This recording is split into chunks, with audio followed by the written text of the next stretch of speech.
I think with anyone, if you're going to get up each and every day and do something that really matters to you, that you have a sense of purpose and meaning around, it has to resonate on a personal level. It has to light your fire one way or another. And really, there are many different interweaving narratives that led me to where I am today. The more I reflect on it through conversations like this, I pick up different threads along the way that really turned me into the man that I am and led me down the path to doing the work that I do.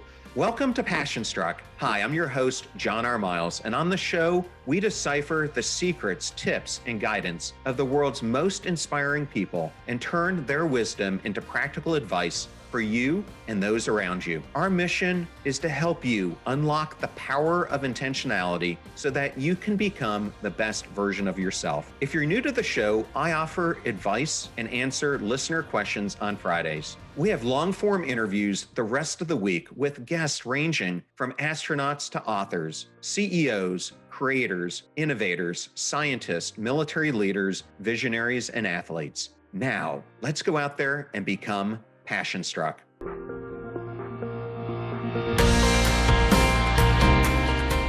I am absolutely thrilled today to welcome Dr. Zac Seidler, all the way from Australia. Welcome, Zac. How are you today?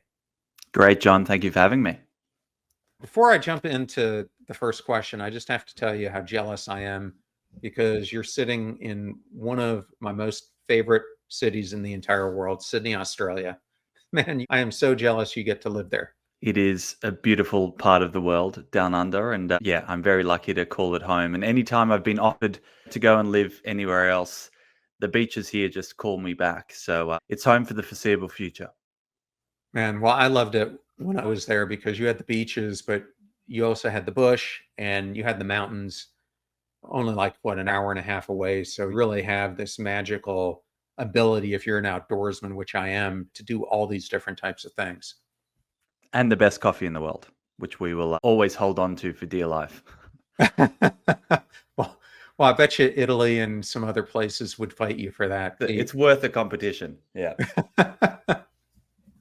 Zac, you are one of the most recognizable voices in men's health worldwide. But I know that this work is really deeply personal for you. Can you share a little bit about your backstory and what drew you originally into this field?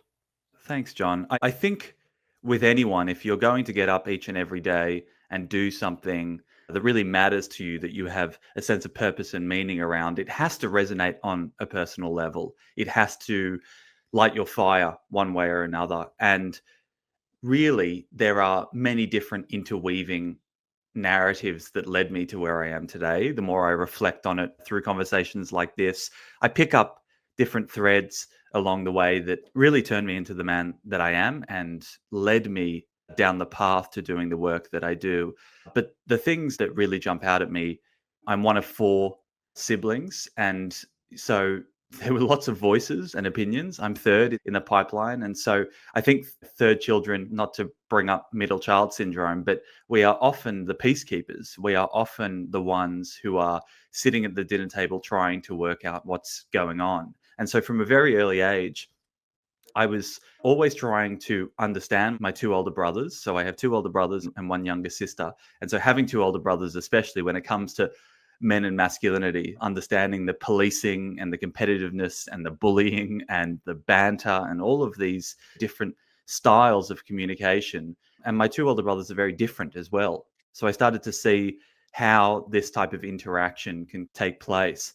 So I was born into a family of storytellers. And so psychology really became an obvious profession to me in many ways because I was curious about why people did what they did. It was always very surprising to me that people often chose the worst option out of a slew of options and didn't seem to actually activate towards their potential. That's something that matters deeply to me, and I know to you as well, John. But the thing that really, I think, started my journey towards this men's health work was that my dad, for a very long time, suffered from depression. And I was not privy to it for a long time. It was taking place throughout my childhood. He was a family physician, and My mum did a cover up with him whereby whenever he went to hospital for treatment, happened to once every 3 years or so, there was this narrative that he was at a conference, and none of us questioned it because we had full faith in them, and we had no reason to question it. But as I got older and I became 16, 17, I started to cotton on to what was happening. And then I started to get pulled into those conversations of trying to get him out of bed when he couldn't get out of bed, and making sure that he was eating, and trying to shake him into a sense of things are going to be okay and we're going to get through this. And that went on periodically for a bit. And then sadly, when I was 20, we were all away. Lots of our family were away. I was off with my girlfriend at the time in Portugal, and my other brother was in Brussels. We loved to travel, and he decided to take his own life at that time, and it entirely shook my world, John, as you'd expect. Losing, he was an incredible man, and there's so much of him in me that I'm so proud of. But it was a really difficult time, but it also set the course for where I was going to go from there, because I didn't actually need answers per se. Lots of people want to seek answers. I'm not angry at my father. I know the pain and suffering that he was going through. But what I do want to seek is an understanding of how to help others in those dark moments, to know that they have other options, to know that there are people around them who can understand and care for them. And that's what's really central to my work now. Through this lived experience ideology, I'm trying to actually, I'm not doing this because of how my dad died. It's actually because of how he lived in many ways, because he was so curious, he was so open, he was so interested, and I want to bring that to my work. I'm so sorry to hear about your father. And as you and I were talking before we joined the show, I lost someone very close to me about a decade ago named Tim. And Tim didn't show any of the signs, didn't show depression, certainly didn't talk to any of us before he took his own life. But the circumstances behind that, I later really discovered that we can be surrounded by people and still be completely isolated. I think Vivek Murthy and Juliet Hunt Lundstedt have both given a lot of visibility to this feeling of loneliness. And it really sent me on the mission that I'm doing today to figure out, why do we flourish, and why at times does some of us get so stuck in life. And so I'm so glad that each of us has taken a circumstance like that and used it to propel ourselves to a place where we're trying to help others in our own individual ways. So thank you for Thanks, sharing John. that. So a lot of my guests know what Movember is because you've been transforming the global conversation around men's health for 2 decades now. But just in case someone doesn't understand Movember, can you maybe give the origin story? Definitely. So I'm very lucky to work for what started as a practical joke organization, really, in many ways. There was this discussion around, where did moustaches go? That was really a conversation between two friends in a pub in Melbourne. They were just discussing at the time, there were so many breast cancer charities. That was really, they were creatives, they were working for breast cancer charities, and they were wondering, because lots of their friends were going through either cancer journeys of their own or mental health journeys. And they were wondering, where was a space, a place, an organization that was trying to understand and support men and boys. And so this was in the very early 2000s. There was, moustaches were very much not a thing at the time. There were no hipsters hanging out with moustaches. And so they started to consider, maybe there's a way that they can turn this joke of growing moustaches in the month of November as a means to act as a Trojan horse. We call it health by stealth in many ways, which is that in order to get men into this conversation, you're going to have to find a way to access them, to connect with them, to make it matter to them. And humor is often a really good way in. So growing a heinous moustache that makes you look like a star is often a really good way of going about that. And so a couple of them, there were 20 friends. They said, let's grow moustaches. Whoever grows the best moustache, we're going to raise some money. And they raised 10 grand at the time. It wasn't very much. And then they went again the year after, and they grew a number of different groups in again. They had a couple of hundred then, and then they got to $200,000.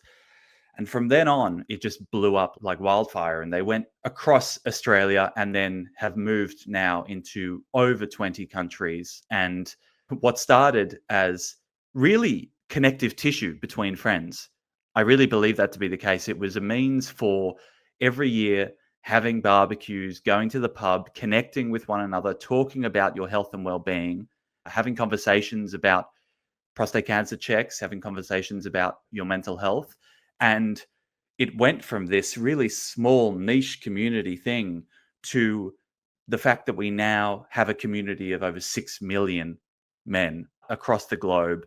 We work in the States, we work in Australia, the UK, Canada. We've got offices in 6 of these markets. And it's really an incredible privilege to work for one of very few organizations who sells men health and who offers it to them in a way that we know resonates. And so we've obviously been around for over 2 decades now, and we've evolved, we've matured into our later, now young adulthood as we consider our impact. We used to do a lot of partnering with other organizations. We wouldn't have our own programs or interventions internally. We would just move the money that we fundraise out into other organizations. And now we've realized bringing in expertise is really key to building the organization and the sector.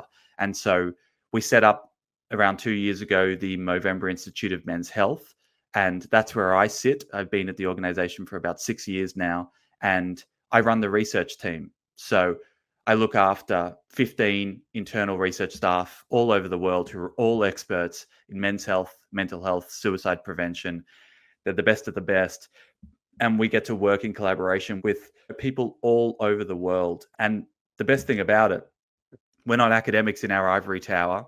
We have millions of men that we are responsible for their donor dollars. We are making sure that this grassroots machine is being tended to by having this cycle of information whereby if we're building evidence, we're not going to put it in a journal that no one's ever going to see. We're going to make sure that we translate it and that it comes back to that guy on the street who is struggling so that he knows that we've got his back.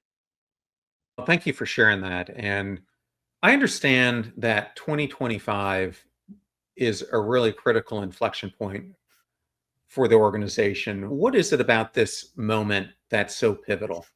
I'm sure that all of your listeners would be very aware of the conversation around men and boys that's taking place now. It seems to have just blown up. There is always a time and a place, for a topic in our social context. And I think that we are at the point where, the crisis of masculinity, the epidemic of loneliness, the suicide epidemic, all of these media narratives that everyone is probably hearing about our boys and how they're not going through school and they're suffering in the education system.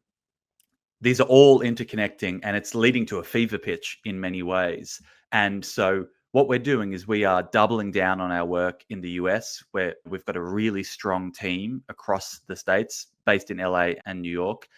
And we're at a pivotal point where we're starting to understand the true extent of the difficulties for men and boys. I think everyone is cottoning onto that now, and you cannot push this back down. Like the cat is out of the bag in many ways. And we're realizing that without healthy men, we're going to struggle to have healthy families and healthy communities. I think for a very long time, we have failed. We have failed to engage men and boys. We have failed to understand, to really connect with, to empathize, and to solve many of the problems that they are dealing with on a day-to-day basis. And so health outcomes are now trending in the wrong direction, such that now is the time to intervene and act with what we know after our 20 years in the business and all of the other organizations that we're very lucky to partner with and work alongside. Like, this is a serious concern that very few people seem to have solutions for. There is a lot of alarmism, John, as I'm sure you've seen. The language is constantly turning up the rhetoric over and over. It's becoming deeply politicized. And what we're trying to do is calm everyone down and go, this is the stats, this is the facts, this is what is required if we're going to make sure that we're looking after men and boys in our community. And the really interesting thing is that throughout our polling, we continue to see that this is actually not a contested situation. This is not something that people in the community are saying, oh, this gender wars thing, it's too politicized, it's too polarizing. The vast majority of the electorate want to look into this, want support for men's health. And importantly, women and girls are actually more likely than men and boys to want this stuff to happen, to want to be helping out men on the ground because they know how difficult it is. They're dealing with this in their classrooms, in the household. This issue around poor men's health, it affects us all. It filters down into communities, and we need to be doing more to make sure that we can uplift and find answers for why some of this stuff is happening and a way forward. Maybe with that backdrop, maybe it's good to define when you think of masculinity, what do you think defines a compassionate man? I know it's someone who cares for himself and others, but so often when we look at the symbols of males who are out there, that's not the version of strength that's being displayed. And I think it takes courage to show compassion. And in that courage, you end up showing real strength. But I'm interested in your thoughts. Well, John, this is a very messy conversation that everyone loves to weigh in on. And thankfully, I have a PhD in the topic, so I think I can attempt it, if nothing else. When we go out to our community and we ask them, what does the term masculinity mean to you? Most of them now, because of the way in which this narrative has been driven, they'll tell us that when they hear masculinity, they hear toxic in front of it. That's the way in which it works for them. And that's very isolating. It's disengaging. It angers Yeah. many of them, and it leads them to distance themselves from the conversation, which is really not what we want. We want to call men in. We don't want to call them out. And we want to find a way to work alongside them towards that compassionate version. And so we often are starting to use the term manhood. And there's a really key difference between masculinity and manhood as we see it. Masculinity is very static, stagnant form, which is like, this is how to be, this is what to do. I don't believe that there is any single way of acting as a man that is sufficient because you will always fail in some ways with these unassailable standards. And so masculinity is the what, and manhood is the how. Manhood is the process. Manhood is this iterative journey of evolution. It is stuffing up and growing and learning and practicing. And I think that we should all be on that journey consistently towards that compassionate goal of helping oneself and helping others. And I think that the way in which we're having this conversation around masculinity means that we end up telling men and boys a lot about what not to do and Yeah. not very much about how to be, about how to go about moving through the world. And so when I think about that compassionate model that we're striving for, John, fundamentally, the thing that jumps out at me is flexibility versus rigidity. The thing that I am seeking to bestow upon your listeners and men and boys across the globe is striving for flexibility, is realizing that there is strength in understanding that in each different context, if you are sitting with a different person, if you are in a different room, you do not need to be the same man as you were an hour ago. There are this homogenous blob. This idea that men are one thing and one thing only is where these stereotypes come from. It's where we're so limited in our understanding of men's emotionality, of men's mental health issues, of men's strengths and capacity, because we box them in and you end up with, he must be the breadwinner, he's the handyman. And I'm like, what if I want to be a jazz musician? And what if I want to be an artist? And what if I want to be, it locks people off to the point where they don't see masculinity as something for them. And it is for everybody. It has to be inclusive.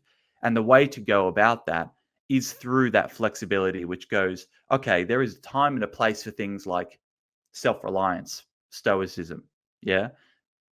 But there is also a time when you need to be vulnerable, when you need to lean on others, when you need to connect and be that compassionate, empathetic version. And I think that it's that flexibility that we're not doing very well at the moment. We're trying to create caricatures of ourselves, I think, and it's always going to fall short of the complexity of humanity that we require to flourish. Thank you for that backdrop. When I think of change and what drives change, I often think of cultural moments that bring something to bear and bring eyeballs on it, but get people to move.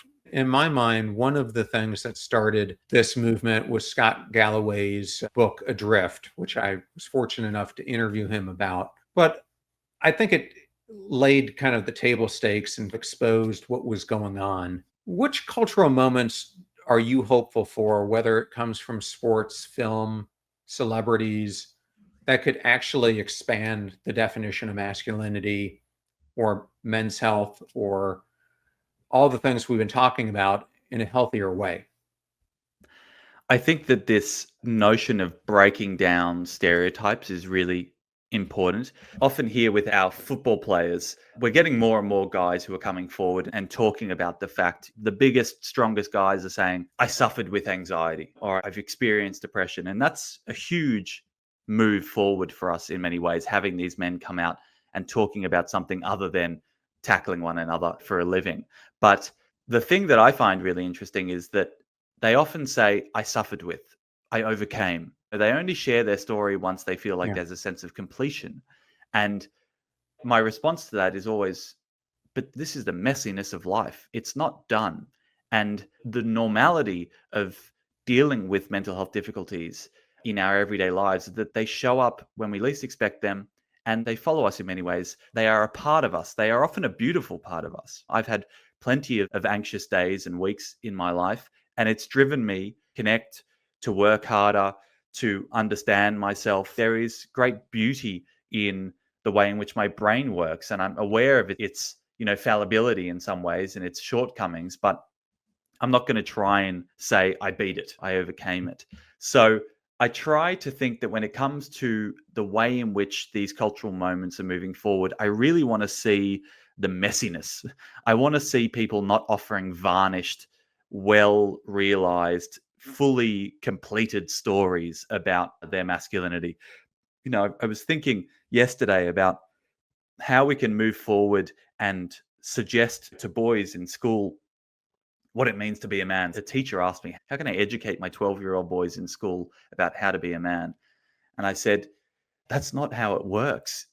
You need to show. You need to fundamentally show how this happens. You need to just show up and you need to sit in the mud with them and go, hey, I'm 30 years older than you and I have no idea what the hell is going on most of the time. This idea that like this intergenerational understanding where I've wrapped my head around it and now I'm going to tie it with a bow. Everything is okay. And now I can bestow knowledge upon you.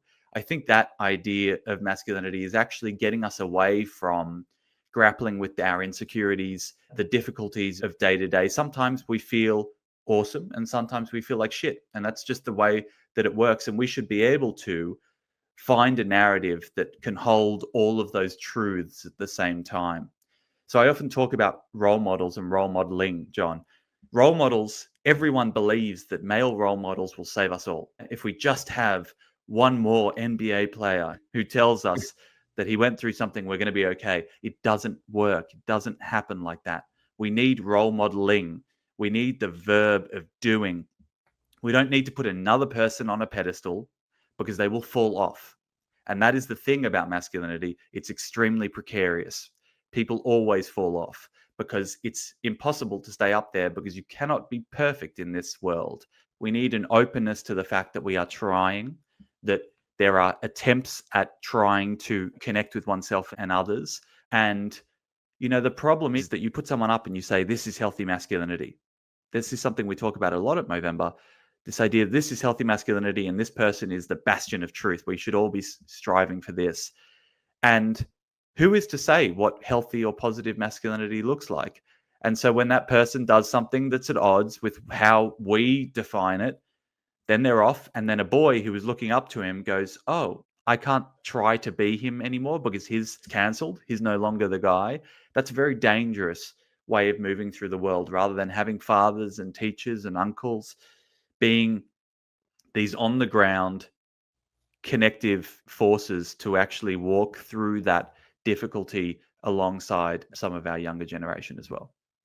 That's interesting. I've been talking to one of the pastors at the church I go to about getting involved with more of the young adult initiatives that they've got going. And he and I were having a real in depth discussion about this because he was just telling me that if you show up and give them a speech, it could be the greatest speech in the history of speeches with the best data and the best intentions.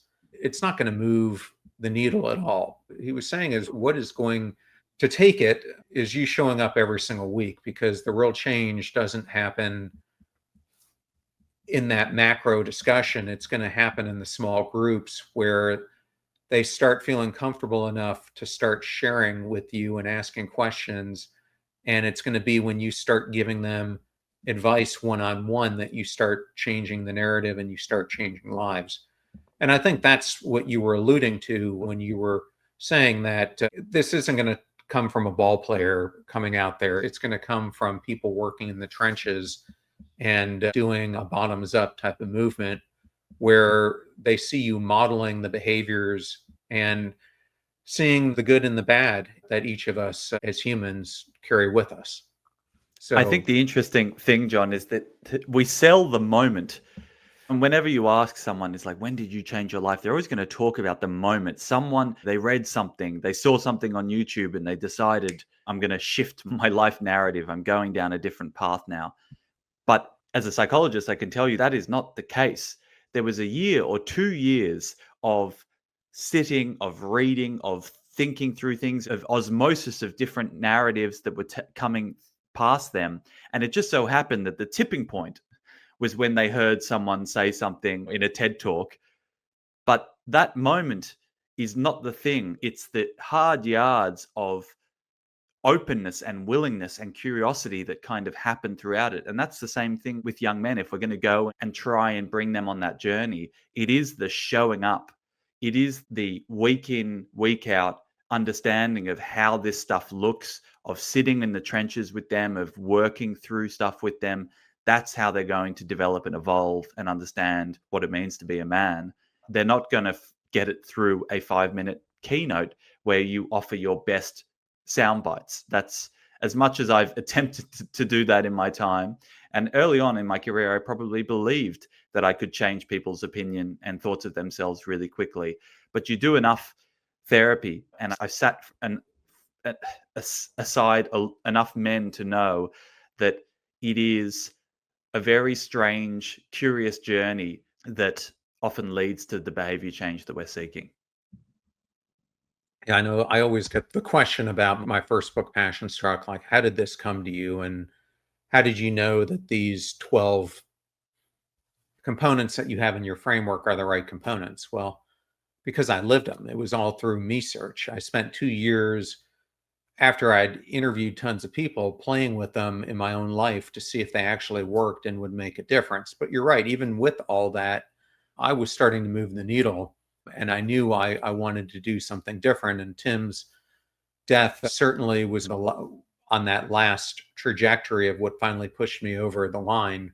But I'd been thinking about it for years up until that point. I just was engulfed by fear of taking the leap. And he finally gave me that last push to do something about it. So I completely agree with what you're saying.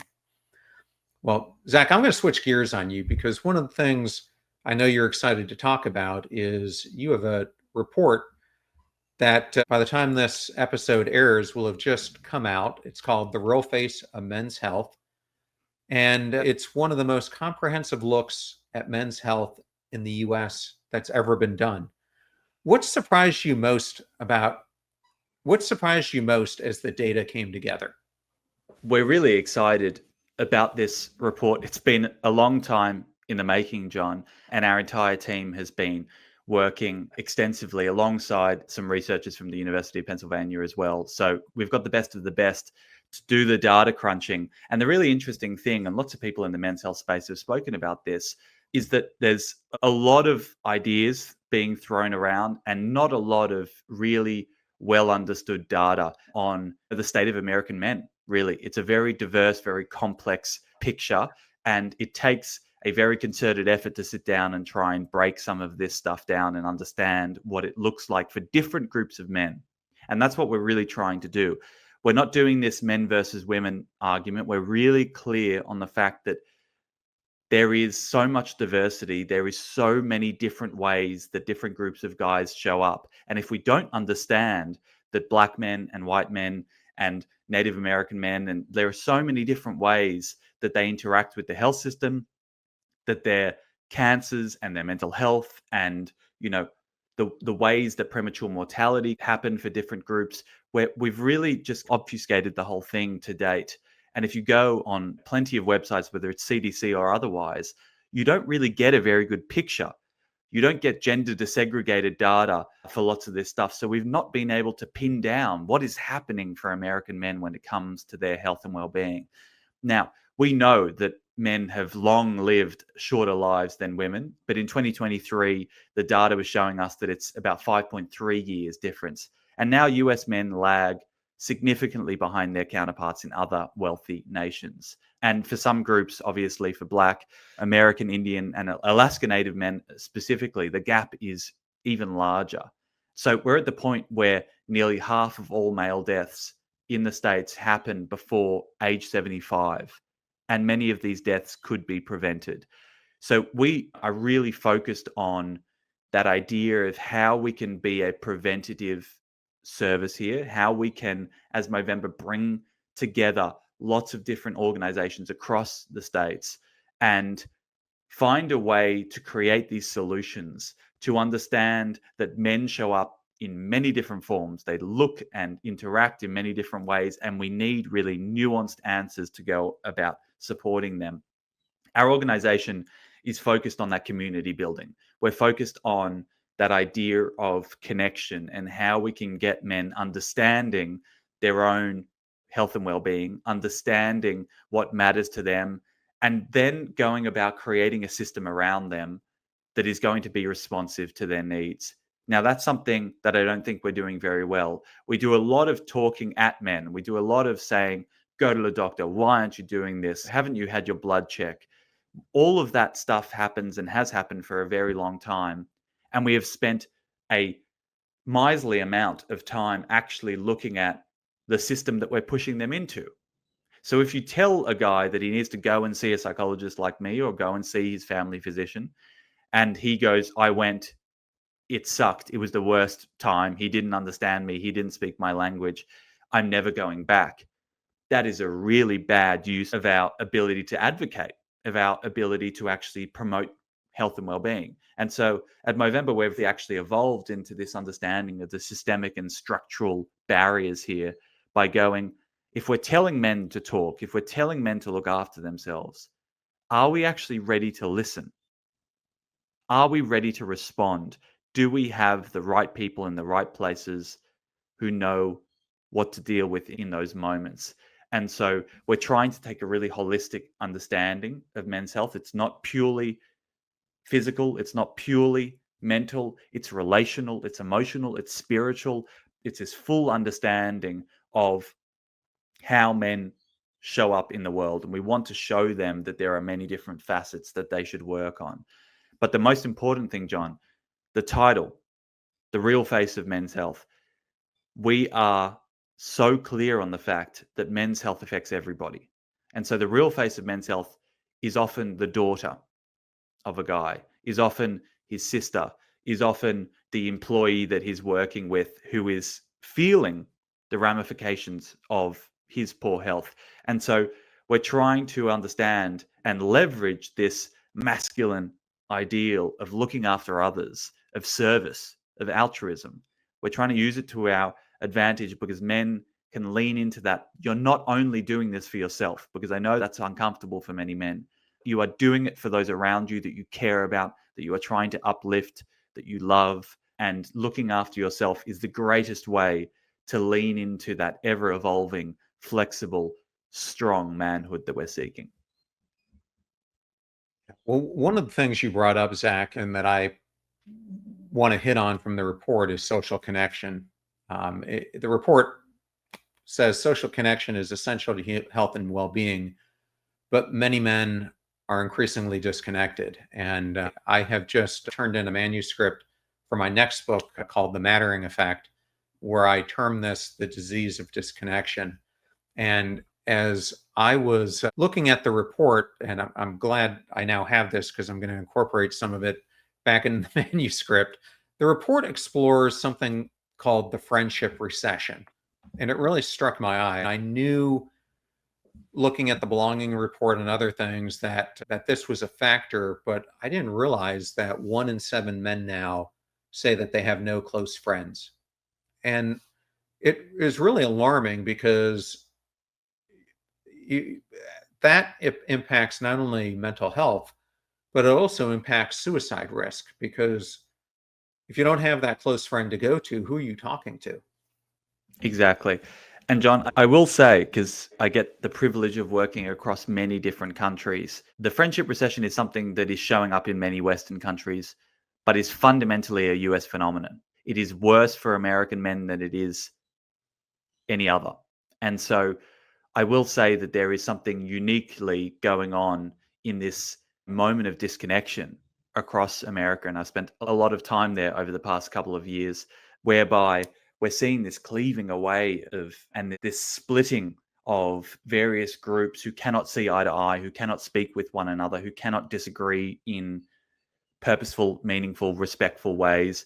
And I think that technology has a lot to answer for when it comes to this. There's obviously great benefits in social networking as it was proposed all those decades ago. And now I think it is actually leading to the breakdown of our social fabric in some ways, such that we are unable to actually have really deep, meaningful connection with others because of the fact that this offline face-to-face contact is becoming increasingly anxiety provoking and stressful for lots of young people especially. What I will say, John, is that when we have 1 in 4 young American men, so 15 to 34, reporting feeling lonely a lot of the previous day, that's more than in any other wealthy country. And you add in the suicide rates with the fact that suicide is the fourth leading cause of premature death among US men, and men are 3.6 times more likely to die by suicide than women in America. We have a serious issue on our hands. And it's funny because you wouldn't expect that we would be talking about friendship as the solution. It's so dramatic that surely there's a drug that can fix everything. But the drug is connection. The drug fundamentally is around how we can find a way to bring people back together in the round, in the town hall, to actually be alongside one another and to be able to look eye to eye and really hang out. And this is the thing. Men are telling us that it's all they long for.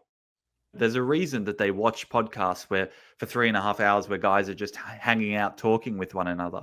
It's because it's something that they desire. It's something they want. But the vulnerability that is required to put up your hand and say that I'm lonely, to call a friend and pester him until he goes to the bar with you, I think that is becoming one step too far for many men. And it's very sad to witness that. And I'm hoping that we get to a point where guys realize that prioritizing their work and their family is very important, but deprioritizing their friendships is having dire ramifications on their health. And I always say that calling a mate is life giving and it is life saving in so many ways. And that's what Movember's underlying DNA is about. It's about belonging and community. And I think we're throwing around these terms so much now that we're losing sight of the practical orientation of doing the thing, getting out there. And a dictum that I live by is this idea of text weekly, call monthly, see quarterly. If you don't have that as your, like, the lowest bar of hanging out with friends, that is a problem. That is where this stuff is happening. And it's not only this idea of older men. Many older men are actually, they're the ones sitting in the cafe for 3 hours, reading the newspaper, talking with their friends, playing dominoes, whatever it might be. The younger men are the ones who are actually surprisingly struggling the most here. And that's why I'm really concerned about the next couple of years. I am so glad you're talking about this because I've been researching this nonstop for 8 years. And after 400 plus interviews and talking to everyone from neuroscientists to psychologists like yourself to spiritual leaders, I finally figured it out. And that's what my book is about. It lays a roadmap for how do you fix this. And like anything in life, though, it's not something that you just hand someone and it's going to happen. It's going to take a ton of intentional effort and a major paradigm shift to change the very systems, because that's what this is going to take, is systematic change to get this to be one-on-one change, because it's rampant. It's not just social media. It's permeating through every aspect of our lives today, starting from the time when we're kids, when we first learn, as so many of the Gen Alpha are learning, but as the Gen Z grew up. And I think that's why they are especially plagued at such a young age with this mental health struggle that they're going through. And I've got a son who's 27 who's right in the middle of it. So one of the things as a solution I wanted to talk about is Movember's Making Connections initiative is one of my favorite parts of the report. And it goes into barbershops and basketball leagues and biking, all becoming entry points for mental health support. What have you learned from these grassroots efforts? The fundamental underlying mantra for us is go to where men are. Don't go to where you wish they were. And so I think that is when it comes to programming and intervening and connecting with men, it is so important that you firstly make small steps. You don't show up somewhere and blow up the entire system that they exist in and say, no, we're going to do it this way.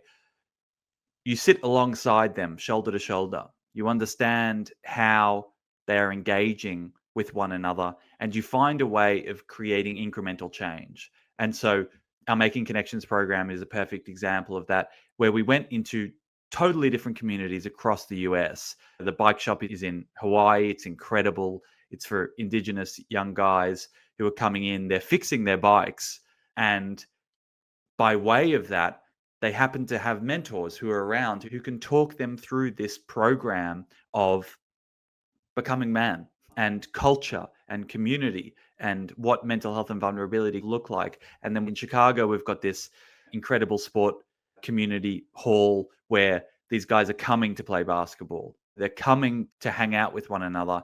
And it's using these opportunities, these micro moments that you have to start to show that there is more, that we can turn this stuff up in many ways by building in the right mentors and the right leaders in many places and actually placing it in the community itself. That's what we really want to be doing more of at Movember. That's really foundational to our organization because we are a grassroots community org. We've got guys across the globe, they're growing mustaches. We want to make sure that we come back to where they are.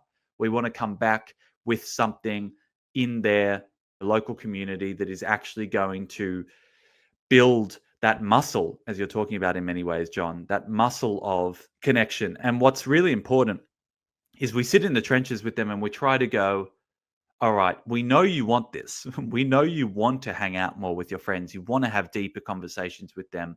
What is getting in the way? What is getting in the way? And we need to find ways to, with other organizations, start to knock down those walls. Because that is the issue that we're facing at the moment, is that the barriers are so high, the fear is so great that if we create more hurdles for them to do this work, we're never actually going to achieve what we're seeking to. So that's our ongoing mantra in many ways, which is going into communities, connecting in ways that make sense with these guys, doing it through this health by stealth Trojan horse situation. We're not going to hit them over the head with it. We're going to be light.